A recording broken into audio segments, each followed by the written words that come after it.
आप लोगों ने तो ये सुना ही होगा कि भारत प्राचीन समय में एक सोने की चिड़िया थी, लेकिन क्या आप लोग ये जानते हैं कि भारत के इतिहास का सबसे शक्तिशाली शासक एवं साम्राज्य कौन था? और अगर नहीं जानते तो जानने के लिए इस वीडियो को पूरा अंत तक ज़रूर देखिए।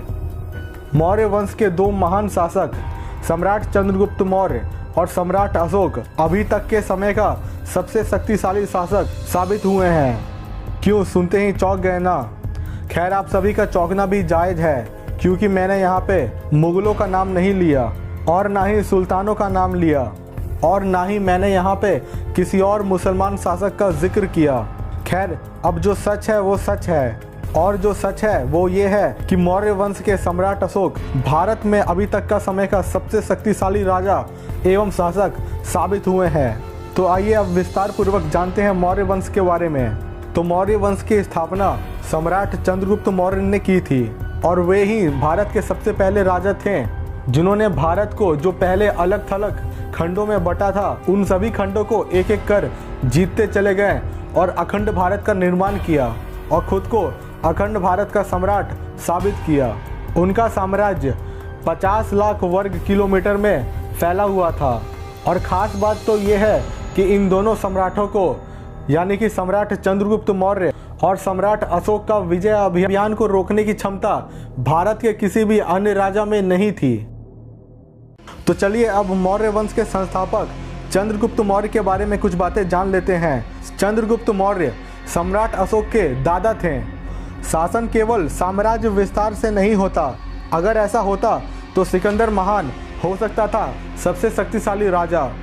राजा का पहला कर्तव्य जनमत हिताय जनमत सुखाय, और इसी का पालन चंद्रगुप्त मौर्य ने किया था।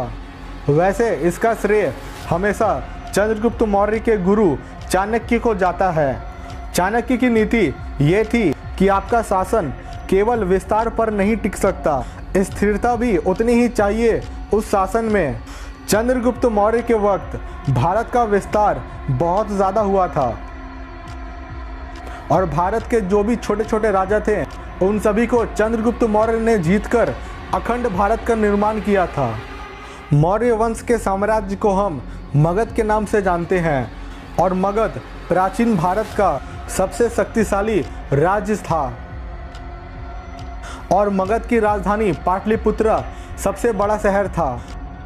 वैसे आधुनिक समय में मगध अभी के समय का बिहार है और पाटलिपुत्र अभी के समय का पटना है। चंद्रगुप्त मौर्य कलिंग को जीत सकते थे, लेकिन उन्हें पता था कि खून बहाने के बाद मिला शासन कोई काम नहीं आता है।